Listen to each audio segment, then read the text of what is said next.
It's been fun talking with people about control. The concept of having control with buyers, control with sellers. Can we really control what happens with buyers and sellers? It really starts here.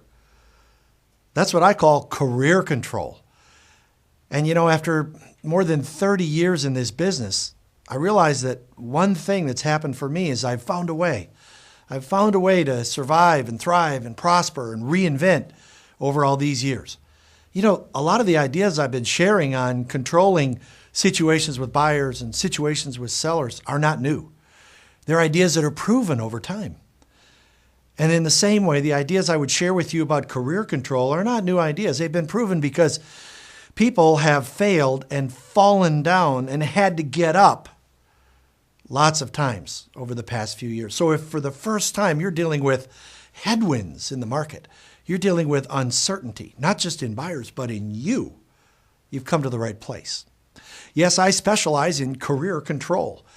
Part of what I do when I work with people in my coaching programs, in seminars, and in one-on-one conversations is to talk with them about how they're analyzing what's going on. You see, it's easy when you get the crud kicked out of you 2 or 3 days in a row to go to a quiet place and say to yourself, what's wrong with me? How come this is happening to me? Why me? Well, that's good for 5 minutes. But after that, why go face first in the kicking machine when the world is already pretty good at it? When instead what we need to do is skip the what's the matter with me, which is called introspective analysis. Just a few minutes is enough. When we need to quickly change gears and get on to what I call retrospective analysis, and that is, what could I have said?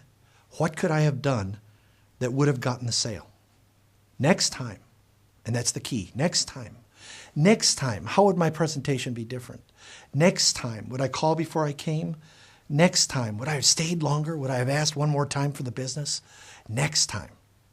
So you have to be for you. I mean, if you're not for you, who is? And as long as you're analyzing with a what's the matter with me, it's pretty hard to get up for the next competition, isn't it? The key in this whole thing is what's called self-awareness. That's where old-timers like me, who've been down the road before, have the awareness that we're not always going to succeed. And that, in fact, we learn a great deal from those times that we fail. If only we can stay in the game. I think Tommy Hopkins years ago said something like, I am not judged by the number of times I fail, but by the number of times I succeed. But the number of times I succeed is in direct proportion to the number of times I can fail and keep trying. Well, if you didn't have the longer view, if you weren't thinking not just today, but tomorrow, next month, next year, after the crisis, when the market recovers, if you weren't thinking the longer view, there wouldn't be any reason to go out there one more time after people said no or hell no, or we're not buying that house, or we've decided just to wait, or take me off the market, or when hell freezes over, that's when we'll take that offer. I mean, whoa. But because you're a professional, because you're in this for the long run, you manage what's called your self-talk. Your self-talk is the me I'll see. Your self-talk is how you talk to yourself. And be gentle with yourself. We're going to need you tomorrow, okay? I remember in 1981, I carried a calculator, and on it looked like a fortune cookie, but it said, my value as a person is not subject to the opinions of others. Ooh, must have been a tough year, huh? Probably the most popular affirmation of all time is, if it is to be, it's up to me.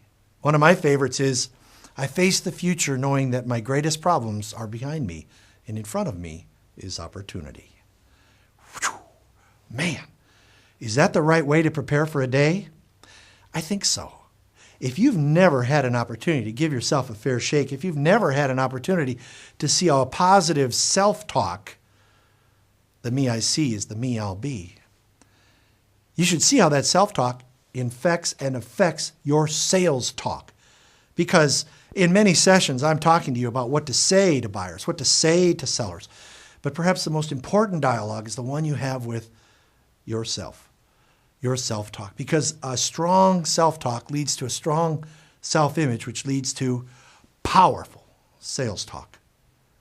So by way of introduction, I welcome you and I encourage you to visit me at davebeson.com and investigate. Better yet, just join me for my new program, 101 Power Dialogues. I'll even show you how to talk to yourself. You deserve it.